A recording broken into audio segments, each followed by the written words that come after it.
Let me bring up my code here. First, we're going to talk about the two major files, which are config.lua and build settings, and some things that are the same and some things that are different and then a little confusing. First of all, what I want to say is that when we do mobile development, most of us don't even think about this anymore, but we set up our config file and we set up a width and a height, and then we just start coding. And we don't ever consider that these are actually portrait widths and heights, right? So if you think of it, for example, the old iPhone 4 was 960 pixels tall and 640 pixels wide. And for some reason, hold on here. Is my camera showing? Well, yeah. Okay, good. I see the config.lua. Okay, good. So we would type up our config.lua file as the height being 960 and the width being 640, and then we would never change it. You know, obviously, if we wanted to get a new resolution or do an iPad or something, we would change this. But in any one project, even if our project was going to be portrait, we wouldn't type in like 960 for the width and 640 for the height, because that's not right. I can't type here. Yeah, okay. Because we knew going in, or we'd done this enough times, that it wasn't the config.lua that was telling the design space where the width and height were. It is the build settings. That is to say, let me undo my changes here. That is, we knew that the height of the device was always 960, but in landscape mode, our width and height would be swapped for us automatically. So we never thought about it. But then people will go into desktop development, and their brain is going to play a trick on them in that, let's say that they were going to develop for the one of the common resolutions, which is 1080 by, 1920 by 1080, where it's 1920 wide by 1080 tall. A very common resolution for monitors. And so they think, oh, okay, I want to do that. So then they would go in here and they'd say, oh, 1920, 1080, and right now they would be wrong. Really what they wanted to put in here was 1080 by 1920. As if their monitor was sideways. Did you say 1080? Oh, 10, yeah. One can't type. One proves again, as usual, that I cannot type while I'm on the air. So our width and height are actually the opposite of what our brain is telling us is correct for this, what we're targeting, which is a 1920 by 1080 monitor. So I mean, this seems like a small point, but I did it more than once. I've done it more than once. Sergey's like, I've never done it. I talk when I watch Sergey's face. No expression. Sergey's going to go, I'm going on to the no camera mode. Anyways, the thing with portrait mode in mobile is always confusing me. Go ahead, Sergey. The thing with switched width and height in mobiles is always confusing me. I never get past that. So when I type width is equals 640, it's always mixed feelings. Yeah, I think a lot of people who, when they first get into Corona, they think, oh, config.lua, that's going to be the place where I decide based on how I want to hold the device, not realizing that build settings is what does that. So I won't make any more of it. Let me just undo all my changes here. The point is that the Corona guys said, all right, we had the option here to change this if we wanted, but let's think forward. People will be developing their games for mobile still, and they want to have the same code base, so let's not change the way the rules work just because we're going to desktop. In fact, I think they said something to that effect in the documentation. So treat your height and your width as the opposite generally, because I've never seen a monitor that was taller than it was wide unless it was flipped on its side. So 1920 for the height and 1080 for the width would be a 1920 wide by 1080 high monitor. I'm using currently 640-960 because I haven't.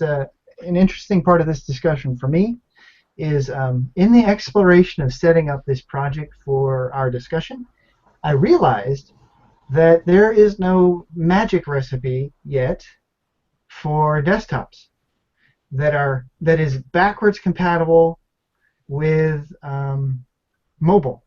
And when I say magic recipe, what I'm saying is we as a community and the staff have done lots and lots of work on making like the ultimate config Lua file that just displays everything great no matter what the resolution of the device, no matter how they hold it. But now we're faced with a whole new resolution domain, which is sort of outside of the standard devices. Now, there have always been Android devices that have had a similar resolution or aspect ratio to 1920 by 1080, or another one is I think it's 1920 by 1050, kind of like sort of an odd resolution. But mostly we as developers don't set up for that. So that's like the odd man out resolution. I mean, I think if we could get a bunch of people on the panel now and raise their hands and go, how many people have, when they made their game, made sure that it worked on a 1920 by 1080 resolution? Very few people would probably raise their hand and say, yep, tested it, works great. Do you think they just make it as the aspect ratio that they want to support and just leave the rest to their own? I think as I do, most people choose like their primary target. Like they say, I want this game to be the best it can be on iPad. But I also want it to work on iPhone 5, iPhone 4, and some standard Android resolutions like the Nexus 7 and the tablet, the Samsung Tab series, and a couple others. And then at that point, they get kind of like, okay, I've explored about as many things as I can consider. I'm going to do my best to make sure it works universally, but if it doesn't work on a couple of odd man out resolutions, I'm not going to be too hurt.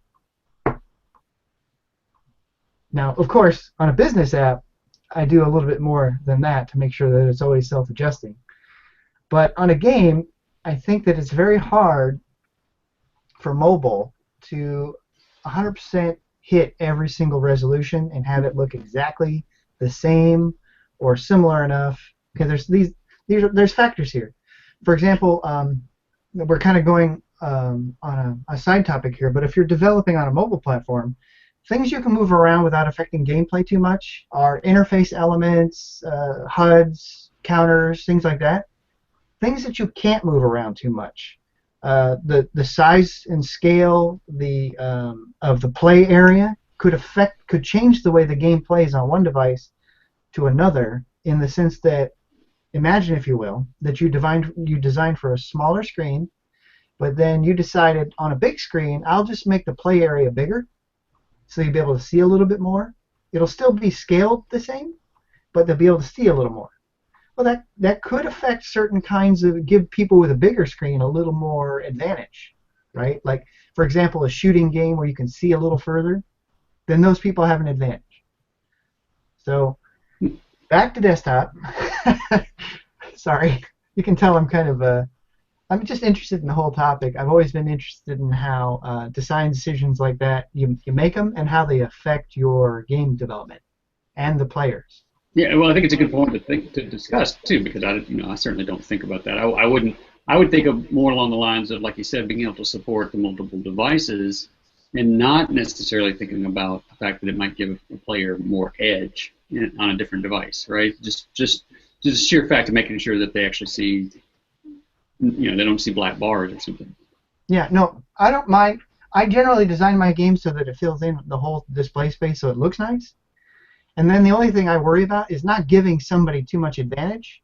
It's somebody on a on a weird device where it becomes hard to play because their screen is too short or not wide enough, and then the aspect ratio messes up how much they can see versus what they need to see to play the game properly. Those are the kind of things I worry about. Just as a general aside, there, their device form factor does give you advantages, and not even in this context where it's what you can see or what you can't see. I know that Jason Schroeder, I don't remember what game we were playing, but he did exceptionally well, I think on an iPad, where everybody else was playing it on the mobile device or on the phone, and that was just the sheer fact of the way that the game operated and the way he could hold the device. So right, exactly. It's definitely worth considering bigger, how these are going to affect you. A little more. Yeah, I'm sorry, I keep talking over you. I'm sorry. It's okay. I agree with you, though. That's exactly it. Where form factor can give you, not the part where it's all right that I talk over you, but that form factor gives you an advantage sometimes.